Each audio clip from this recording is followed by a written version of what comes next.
नगर में। ऐसे तो कई राज्य के कई जिलों में मुझे कई कार्यक्रमों में पार्टी की तरफ से जाना है, लेकिन मेदिनी नगर में जय हिंद का कार्यक्रम 30 जय हिंद सभा कचहरी के प्रांगण में और उस दिन परसों 20 मई को 2025 को होगी, जिसमें हम लोग पूर्णता से पार्टी का विचार, नेताओं का विचार उस दिन रखा जाए।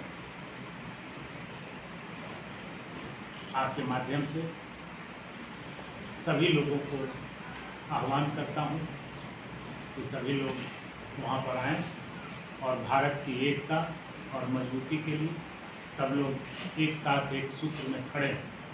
कांग्रेस पार्टी ने पहले भी सरकार को पूर्ण समर्थन दिया था, बिना शर्त समर्थन दिया था, और आज भी यदि कोई घटना घटती है, कहीं विदेशी आक्रमण होता है, कोई आतंकवादी घटना घटती है, तो सरकार के सभी कामों के लिए पूर्णतः कांग्रेस का समर्थन है कि सरकार जो भी निर्णय लेगी कांग्रेस उसके साथ खड़ी रहेगी। बस कांग्रेस पार्टी का इतना ही कहना है कि निर्णय सोच समझ के लिए जाए,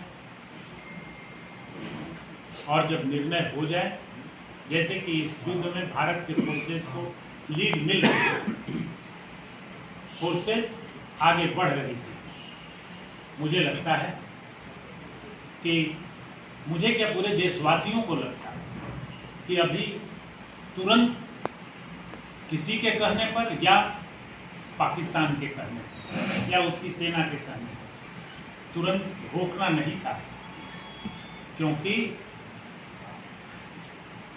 हमारे 27 परिवार उजड़ गए और हम लीड हमारी सेना बढ़त बनाई, तो तुरंत रोकना नहीं था।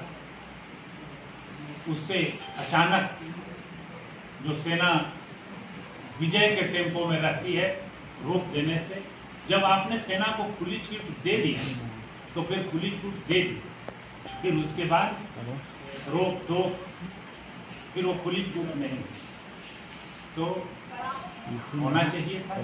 लेकिन फिर भी सरकार के निर्णयों के हम लोग साथ हैं। आगे भी कोई घटना घटती है और हमने तो व्यक्तिगत तौर पर भी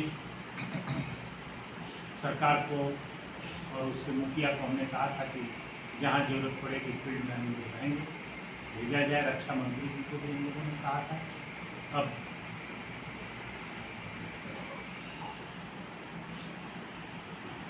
भारतीय सेना को हम लोग बधाई देते हैं और गौरवान्वित महसूस करते हैं कि भारतीय सेना ने, भारत के सशस्त्र बलों ने भारत का डंका पूरे विश्व में बजाया है और यह शक्ति दिनों दिन इसमें बढ़ोतरी हो। अब आप लोग कुछ पूछना चाहते हैं? 50+ हो गया अभी भी। मुझे तो याद नहीं, मुझे तो नहीं लगता है कि मैं 50 साल का हूँ। मुझे तो आज भी मैं किसी भी 22 साल 25 साल के लड़कों से कम्पीट करता हूँ, और यदि देश की अस्मिता की रक्षा की बात है, अपनी माँ और भारत माँ, इन दोनों की अस्मिता की रक्षा की बात है, तो अंतिम समय तक हम लोगों में वही जुआ जोश बरकरार रहेगा, युद्ध में लड़ने।